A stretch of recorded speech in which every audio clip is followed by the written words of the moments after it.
Então, seja muito bem-vindo, muito bem-vinda ao Projeto Remissão. Aqui nós discutimos estratégias que vão ajudar você que tem alguma doença autoimune a ficar mais próximo da sua remissão, que é apertar o pause aí no processo da doença autoimune. E o tema de hoje é justamente leite e derivados, porque você deve evitá-los se você tem alguma autoimune, tá? Primeiro, é importante a gente definir, eu vejo que é uma dúvida muito constante no consultório, né? As pessoas às vezes não sabem o que tem dentro do leite, o que é lactose, o que é proteína do leite, o que é a gordura do leite. Então, vou começar conceituando cada uma dessas para vocês, a gente conseguir falar a mesma linguagem, tá bom? Então, do leite a gente tem 3 macronutrientes: proteína, gordura e carboidrato, tá? O carboidrato é justamente o açúcar do leite, que é a lactose. Então nós com o tempo, passamos a ter dificuldade de produzir essa enzima que vai quebrar a lactose e fazer com que a gente consiga absorver essa proteína, tá? Então a gente deixa de produzir ou produz ineficientemente a lactase, que é uma enzima que quebra o açúcar do leite numa fração que a gente consiga aproveitar. E aí a pessoa tem sintomas gastrointestinais, diarreia, ou ela tem constipação, ela tem gases, ou ela tem estufamento, ou ela tem dor abdominal. Geralmente a intolerância à lactose está associada a sintomas gástricos, tá? E aí, na população brasileira, cerca de 70 a 80% dos brasileiros têm intolerância à lactose, tá? Então é grande parte da população, alguns em maior grau, alguns em menor grau, tá? Mas é a imensa maioria. Então a lactose é a parte carboidrato do leite, então a gente precisa de uma enzima para poder quebrar esse carboidrato e a gente poder absorver, tá? Então quando vocês compram um produto sem lactose, leite, qualquer coisa sem lactose, na verdade não é que é um produto sem lactose. A verdade é que o produtor, né, daquele produto industrializado, ele adiciona na caixinha de leite as enzimas lactose. Então, quando você tem intolerância, você não se sente mal utilizando, porque ele está suplementando essas enzimas que o seu corpo não produz no produto dele, tá? Não é que eles retiram, eles adicionam uma enzima. Só que é cerca de 70 a 80% dos brasileiros que não produzem. Isso depende muito de etnia. Lá na Europa, no norte da Europa, os nórdicos, 90% deles produzem essa enzima. Já na África, na Ásia, não. Também cerca de 90% não produzem. Então tem um pouco a ver com essa etnia, tá? Aí a gente tem a parte gordura do leite, que é a que faz a manteiga. Então a parte gordura do leite, ela tem vitaminas A, D, E, K, vitaminas que são lipossolúveis, que são armazenadas no nosso tecido de gordura. Também a gordura do leite tem ácido oleico conjugado. Claro, talvez vocês já tenham visto em loja de produtos naturais essa suplementação em cápsulas, claro. Então é um suplemento positivo, tá? E dessa gordura do leite, a gente consegue fazer a manteiga ghee. A manteiga ghee é a manteiga clarificada. Então, se vocês um dia forem fazer, é justamente esse processo. Você pega a manteiga, coloca no fogo bem baixo e aí vai começar a subir uma espuma. Então, aquela espuma você vai retirando com a escumadeira e depois coa. E naquela espuma tem resquícios de proteínas do leite e de lactose. Então, quando você utiliza uma manteiga ghee, você está consumindo puramente a gordura do leite. Não tem resquícios nem da parte carboidrato do leite, que é a lactose, nem da parte proteína do leite, que eu já vou te falar o que é. Eu falo sempre que tem 2 coisas que eu acho que não vale a pena a gente fazer, que vale a pena comprar pronto. Um deles é a manteiga ghee, o segundo é a biomassa de banana verde. Porque a manteiga ghee, Muitas vezes, se for tentar fazer, você vai queimar. Eu tô te falando que eu já fiz e já queimei algumas vezes, né? Porque você tem que ficar com o fogo bem baixo, tem que ir tirando toda aquela espuma que sobe, né? E aí você tem que tirar do fogo um tempo, voltar pro fogo, né? Então acaba sendo um processo que o barato pode acabar saindo caro, né? E nessa clarificação, cerca de 40% mais ou menos da manteiga que você vai descartar, tá? Então, ela tem uma perda de quase pela metade, mas ela custa 4, 5 vezes mais, tá? E aí a gente tem a parte proteína do leite, que é o grande problema quando a gente fala em autoimune, é a parte proteica do leite, que é a caseína, a beta-lactoglobulina e a alfa-lactoalbumina. Esses dois últimos, com esse nome comprido aí que eu te falei, é o que a gente faz whey protein, né? A proteína do soro do leite. Então é a fração proteica. E aí tem a caseína, que o pessoal de academia também utiliza, que também é a parte proteica do leite. Só que a caseína é uma proteína muito pesada, de difícil digestão. E além dela ser pesada e de difícil digestão, no processo de quebra dela, de deixar ela de um tamanho que a gente consiga absorver, e na verdade ela não fica de um tamanho que a gente consegue absorver, ela produz uma outra substância chamada casomorfina. Se vocês lembrarem lá da aula de glúten, da live de glúten, eu falei sobre a gluteomorfina. E no leite tem a casomorfina. Então, quando a gente ingere esse alimento e a gente não tem produção enzimática suficiente e eficiente para quebrá-los, a gente produz substâncias que são opioides. Então, a morfina é uma substância opioide, então ela mexe com o nosso sistema de dependência. Por isso que ao retirar leite derivados, glúten, a pessoa pode se sentir fissurada, com sintomas de abstinência. Porque na quebra dessa proteína, ela produz substâncias parecidas com a morfina, que são opioides. Tá? Então é muito comum isso, a pessoa falar, nossa, eu adoro queijo, eu não consigo tirar queijo. Normalmente é com queijo, né? Leite, eu vejo que muita gente já não toma mais leite, mas acaba ingerindo os derivados do leite, tá? E eu falo isso porque isso aconteceu comigo também, né? Logo que eu me formei e eu comecei a estudar nutrição funcional, eu tive uma aula sobre hipersensibilidade alimentar. Foi a primeira vez que eu tive contato em ouvir falar que comer trigo e leite era algo negativo, porque durante a faculdade toda a gente não tem esse conceito, né? Naquela época, né?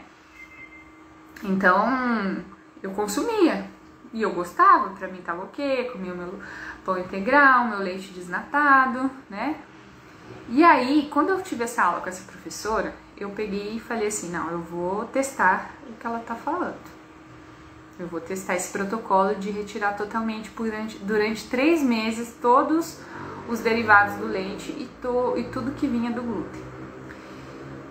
E aí eu fiz esse propósito comigo mesmo, vou fazer esse teste, porque se eu não testar, que tipo de nutricionista eu vou ser, né? Que tô estudando aqui a teoria, tô acreditando no que ela tá me falando, ela tá me convencendo e eu não tô aplicando.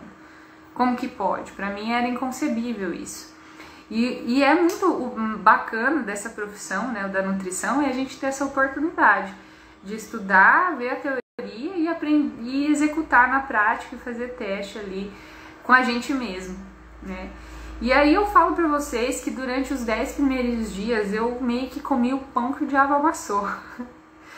Porque eu era a pessoa que comia pão e tomava leite derivados. E eu fiquei, assim, numa abstinência terrível durante 10 dias, assim. Durante 10 dias, um mau humor, uma fissura, assim. Mas fui firme, que eu falei, não, tô firme no propósito. Naquela fissura, mas tô firme no propósito. E eu lembro como se fosse hoje, que eu morava com os meus pais, meu pai tinha comprado uma marmita pra gente almoçar. E eu acho que a gente começou, na hora do almoço, tava colocando a comida no meu prato, a gente começou a meio que discutir. discutir e comer. Quando eu vi, eu tava com macarrão na minha boca. A hora que eu percebi, e eu não tinha percebido que eu tava comendo macarrão. Quando eu percebi que eu tava com macarrão na boca, eu comecei a chorar.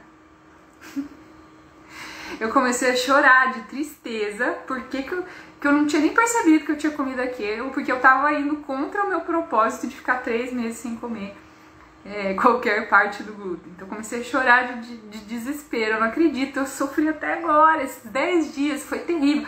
E aí eu fiquei triste porque eu ia ter que começar tudo de novo. Porque pra mim não valia eu fazer 2 meses e 10 dias. Não, eu tinha 10 meses e 20 dias. Não, eu me propus a fazer 3 meses, então eu vou começar de novo. E aí eu comecei de novo. Os 3 meses de retirada. Isso há 11 anos atrás, 12 anos atrás, tá, gente? E nesse tempo não era fácil igual é hoje de produtos sem glúten, sem derivados do leite. Não tinha, eu tive que fazer o meu pão, eu fiz o meu pão com farinha de banana verde, ficou incomível, ficou terrível, assim. A tapioca não era dessa tapioca que você só põe na frigideira e forma massinha, você tinha que deixá-la de molho em água, dormir de um dia para o outro na geladeira para dela formar uma goma para você poder fazer sua tapioca. Se você esquecesse, pronto, ferrou. Você não tinha tapioca. Então, eu digo que foi assim uma aprovação para mim, assim. Só que, enfim, depois desses 10 dias, eu falo que eu comi o pão que o diabo amassou, não foi mais tranquila e passou, né? Não passou a fissura. Então essa fissura ela é mais inicial.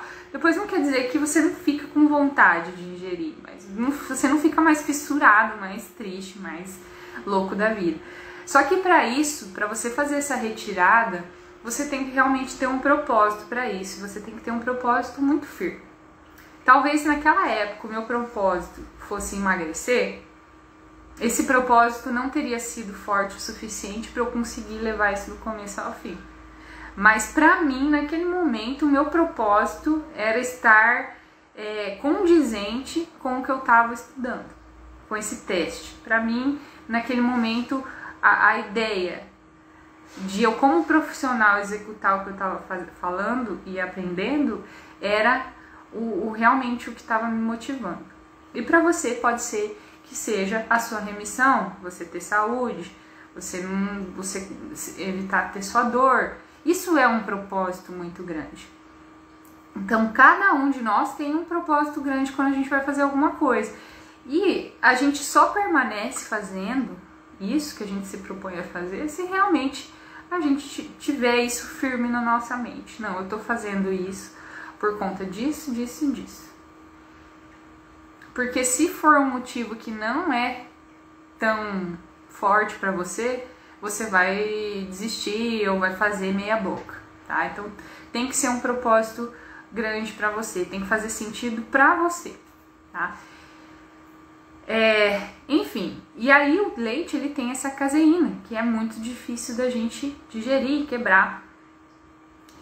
E a caseína, a casomorfina, que é essa substância aí parecida com a morfina, já tem muitos estudos recentes que ela tem relação com o desenvolvimento de algumas doenças, como doença cardiovascular, como câncer de mama, próstata e doenças autoimunes, tá?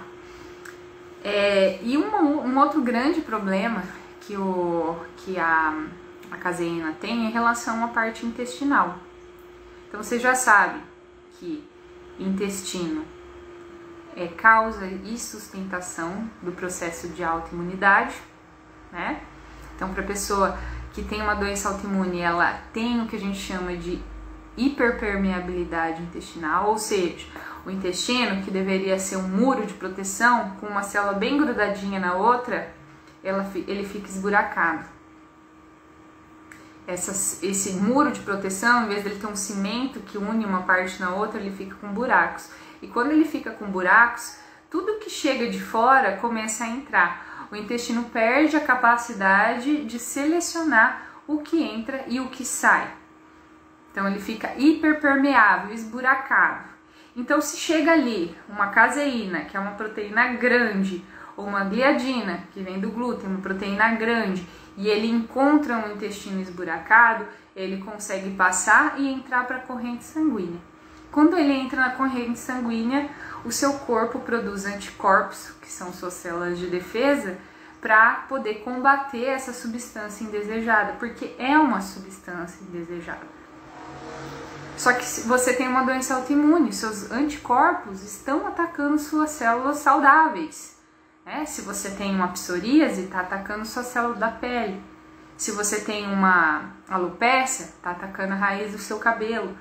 Se você tem uma artrite reumatoide, está atacando a sua articulação.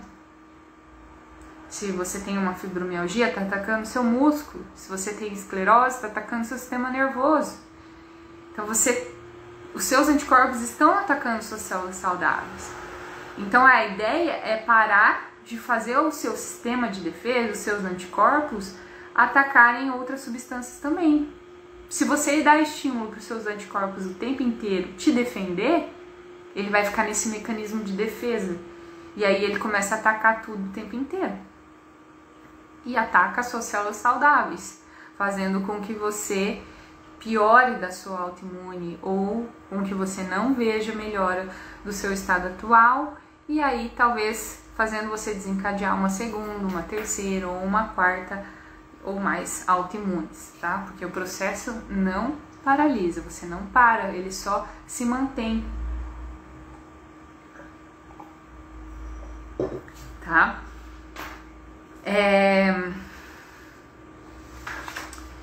O leite, vocês já ouviram falar de leite A2A2? Alguém já ouviu falar? Leite A2A2. Vocês já viram no mercado? Não é muito fácil de ver, não é em qualquer lugar que a gente vê. Gente, quando vocês forem tendo pergunta, pode ir perguntando, que se for do assunto atual, né, do que eu tô falando naquele momento, eu já aproveito e respondo, tá? Não precisa esperar até o final. Então, o leite A2A2, ele é um leite, a caseína, que é essa substância que tem no leite, essa proteína do leite, ela pode ser A1 ou A2. A A1 que é o problema, que é muito difícil da gente digerir. E a maioria das vacas de hoje em dia produzem A1. Só que tem algumas raças ou espécies, não sei como seria, algumas espécies de vaca, raça de vaca, tá? Raça ou espécie, não sei, quem conhece vaca aí. Algumas vacas produzem mais A2, tá? E para saber, só fazendo estudo genético nelas, para saber qual vaca que ela é, se ela é a vaquinha A1 ou a vaquinha A2. E aí quem produz o leite A2A2 tem que ter essa comprovação genética da vaca, né? Não pode cruzar, não pode misturar esse leite A2A2. Mas o que esse A2 tem de diferente? Ele é uma proteína de mais fácil digestão, tá? E assim como a dos leites de outros mamíferos, por exemplo, de cabra, de búfala, né? De ovelha. Então são leites que... Por que às vezes quando uma pessoa tem intolerância à lactose, olha só, como não tem nada, não é lactose. Às vezes a pessoa o médico recomenda ela utilizar leite de outros animais que não de vaca. Não é porque tem menos lactose, é porque tem esse tipo de proteína A2. Então é mais fácil pra gente digerir. E aí não causa sintomas na pessoa, tá? Quer dizer que se eu tenho autoimune, eu posso consumir leite A2A2? Ele é bom? Não, bom não é. Mas que eu falo pro pessoal da autoimune fazer? A gente faz estratégias através de fases, né? Tem a fase de exclusão total, né? Onde é retirado esses alimentos para dessensibilizar o corpo. Lembra da minha professora lá atrás que falava que tinha que tirar por 3 meses? Eu tirei por 3 meses. Não é consumir de vez em quando, vou consumir aqui durante a semana, eu tiro e no final de semana eu coloco. Não, é tirar totalmente durante algum tempo, que é cerca de 3 meses, para dessensibilizar o seu corpo, para depois recolocar com rotatividade. Então a gente retira, não só leite, vários alimentos que servem como gatilhos para a autoimune, que estão alimentando a fogueira da sua autoimune.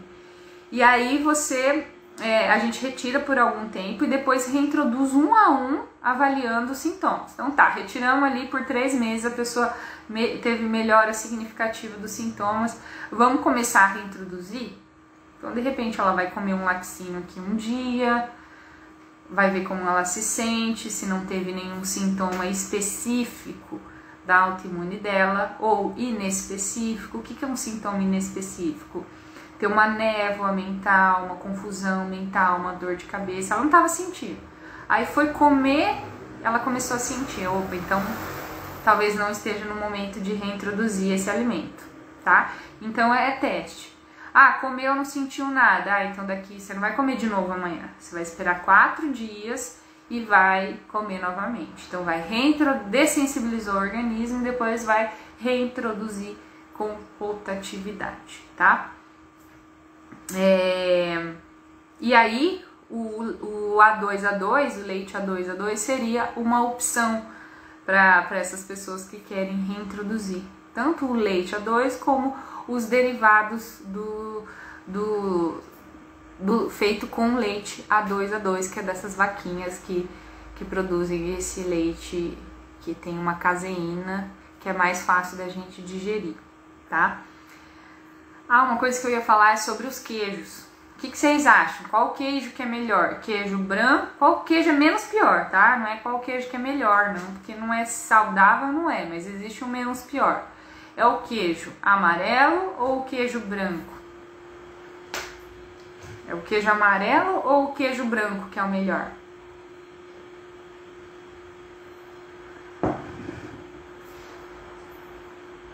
A gente, na década de 70, instaurou-se o mito das gorduras, de que gorduras eram ruins. E aí surgiu a questão de todos os diet, lives, né? Em contrapartida a isso, eles começaram a avaliar as pessoas, isso por conta das doenças cardiovasculares, tá? Em contrapartida a isso, as doenças cardiovasculares, mesmo com essa introdução do light, do diet, de diminuir as gorduras, as doenças cardíacas não melhoraram, não diminuíram. Então depois foram feitos novos estudos e foi comprovado até hoje não é, né? Vamos dizer assim, que existe de todos os lados, né? A gente viu que isso não era suficiente, não era isso que estava causando as doenças cardiovasculares. Por isso que existe esse grande mito de que o que é sem gordura, o queijo branco que é bom. Mas o que acontece? Queijo branco, ele tem mais proteína. E mais proteína é mais caseína, que é a parte proteica que desencadeia todas as reações imunológicas, toda essa cascata de anticorpos. O queijo amarelo, ele tem mais gordura. Então, ele tem menos proteína. A partir do momento que eu tô aumentando um, eu tô diminuindo o outro. Então, se ele tem mais gordura, ele tem menos proteína, o amarelo. E o branco, o ricota, o frescal, o Minas Frescal, ele tem muito mais proteína. Então, ele é muito mais favorável, né, muito pior para a questão autoimune. Então, quando a gente vai reintroduzir, a gente reintroduz com queijos amarelos ou com um leite A2, por exemplo, tá? E aí você pode estar me perguntando, Tardes, eu vou retirar o leite, mas e o cálcio? O que eu vou fazer com o cálcio? Cálcio é importante para o osso, cálcio é importante para os dentes, cálcio é importante para a contração muscular. Eu vou ficar com osteoporose se eu tirar o leite ou se eu tirar os derivados. Por que você não vai ficar com osteoporose? Ou não é isso que vai fazer você ter osteoporose ou não? O cálcio do leite, ele não está acompanhado de magnésio. Então, ele é um cálcio que ele não é tão aproveitado. Então, se a gente for pegar uma tabela de cálcio, você vai ver que o leite, sim, ele é o alimento mais rico em cálcio. Você vai ver lá que vai ter outros alimentos que contêm cálcio que não é do grupo dos laticínios, que são os vegetais verde escuro, como o brócolis, como o couve, figo, tá? Tudo isso que é verde escuro, figo, canela tem cálcio. E é um cálcio que vem acompanhado de magnésio. E quando o cálcio está acompanhado do magnésio, a gente tem mais garantia de que ele vai ser levado para onde a gente quer que ele seja levado. Osso, dente, etc. Para fazer as funções dele. Quando ele está sozinho, ele pode ser levado a uma parte, um tecido mole, por exemplo, e formar uma placa. Uma placa, por exemplo. Por isso que, se você falar com um cardiologista, ele jamais vai suplementar cálcio. Mesmo um cardiologista tradicional. Porque pode causar problema arterial, pode calcificar ali dentro da artéria esse cálcio. Então, suplementar cálcio, eu não gosto de suplementar cálcio. E se suplementar cálcio tratasse osteopenia e osteoporose, não tinha tanta gente com osteopenia e osteoporose. Porque não é só o cálcio que vai fazer isso ser revertido. E pior, ainda você corre o risco dele calcificar ali numa outra parte do seu corpo e causar um outro problema, tá? Então, não existe esse problema de você estar consumindo, deixar de consumir laticínios e ter problema de perda de cálcio, tá? Então, invista nos vegetais verde escuro que tá tudo certo. Então, aqui, só pra resumir, então.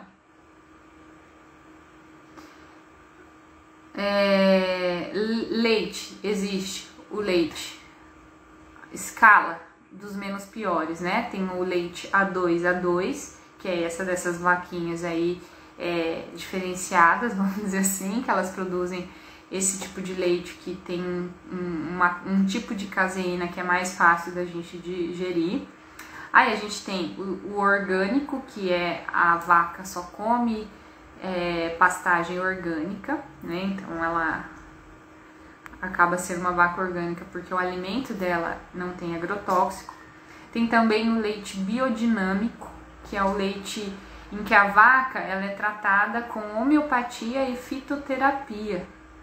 Então envolve toda uma questão filosófica de manejo do animal também, tá? Assim como as galinhas caipiras, elas já tem a homeopatia, ela é mais, vamos dizer assim, aceita na medicina veterinária do que na medicina convencional. Na medicina veterinária e na agricultura, ela já é muito extensamente aceita, muito mais do que com os seres humanos, infelizmente, porque é sensacional. O que é homeopatia? É você mandar uma frequência energética do que seria um órgão saudável, por exemplo. São frequências, tá? Então, as vacas do leite biodinâmico, elas utilizam homeopatia e fitoterapia.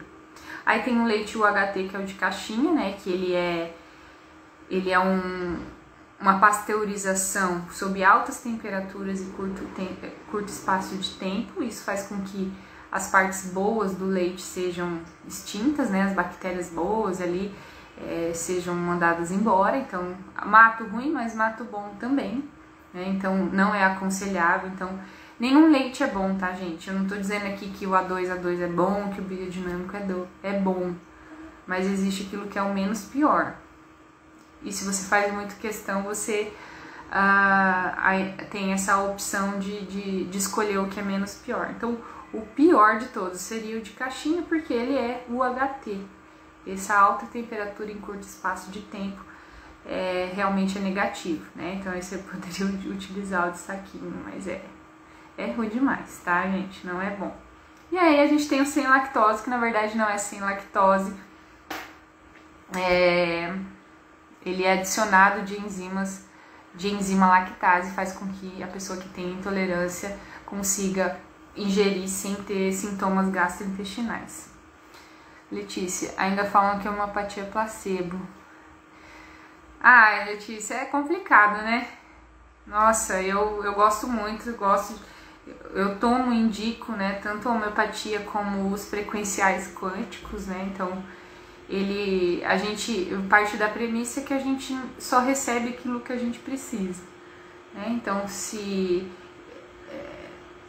o criador da homeopatia, como todas as outras descobertas, todas as outras não, mas grande parte das descobertas da humanidade aconteceram de forma acidental. E a homeopatia foi uma delas. É uma hiperdiluição. Ele foi diluindo. E depois ele viu que essa diluição associada com uma agitação aumentava o potencial daquele fármaco, por exemplo. Então, às vezes, tem medicações que estão em diluições homeopáticas e que vão trazer benefício para o indivíduo, porque vai estar numa frequência energética ideal para nós, né? Como explicar a atuação da homeopatia nas plantas? Caramba, é sensacional, né? É sensacional, eu acho muito bacana, assim. E tem o Alexandre, ele é o dono da Homeopatia Brasil. Se eu não me engano, é do interior de São Paulo. A gente conversa às vezes, ele é o proprietário lá. E ele fala isso, nossa, na agricultura e na veterinária já é uma coisa tão aceita, né? Os veterinários, os agrônomos tradicionais aceitam, e na medicina, a medicina convencional zomba até, né, da homeopatia, falam que é placebo. E pode ser que tenha, a gente acreditar que a gente toma, não que seja, né, mas a gente acreditar que algo está sendo bom pra gente, isso é positivo. Eu falo assim, se eu tô tomando, eu falo pro paciente, você vai tomar esse suplemento, essa cápsula, toma com uma energia de que tá sendo bom. Isso vai fazer diferença. Se você tomar, nossa, que negócio ruim, ai, que não aguento mais tomar isso, é essa energia que você tá colocando para dentro de você. Né? Então a energia, o poder que você dá para aquele suplemento, para aquele medicamento ou para aquele alimento, exerce influência sim aí no que você tá tirando de bom ou ruim deles. Beleza? Gente, era isso que eu tinha para falar para vocês hoje. Hoje a live mais curtinha. Alguém quer perguntar mais alguma coisa aí sobre leite ou sobre algo do que a gente falou hoje, sobre laticínios?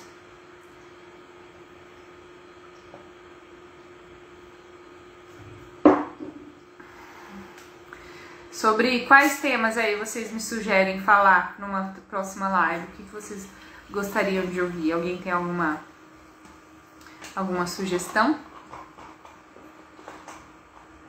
Boa noite, Gerson.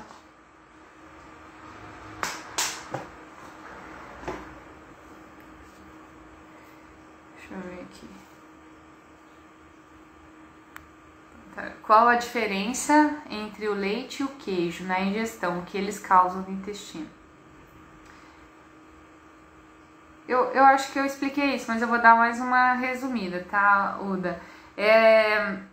O queijo, por ele ser mais fermentado que o leite em si, ele acaba tendo menos lactose e acaba tendo menos caseína. Então, às vezes, a pessoa que tem intolerância à lactose, ela não vai se sentir, ela vai se sentir menos mal quando ela ingerir um derivado do leite do que o leite em si. Por não ser fermentado, acaba tendo mais lactose, né? Então, para quem tem intolerância. E para quem tem hipersensibilidade ou qualquer relação com a proteína do leite também, porque se eu estou ingerindo um queijo mais gordo, eu vou ter menos lactose, menos caseína também, diferentemente do leite diretamente, do leite em si, tá? Beleza, pessoal? Mais ninguém quer perguntar? Fechou, então? Oi, Su. Acabou agora a live, mas vai ficar gravada. Perfeito, entendi. Era esse resumo que eu queria entender. Fechou.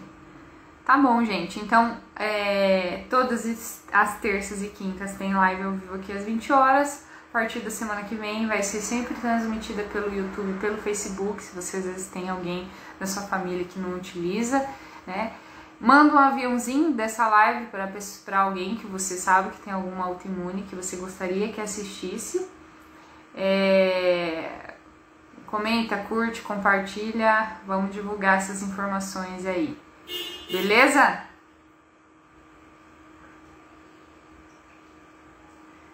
A Letícia falou, somos os únicos seres que tomamos leite de outro ser. Verdade. A gente para de mamar na mãe e vai lá e pega o de outro animal, né? E não tem sentido. Mas fechou, gente. Vai ficar gravada. Um abraço para todo mundo. Muito obrigada por acompanhar. Espero vocês na terça-feira que vem, nesse mesmo horário.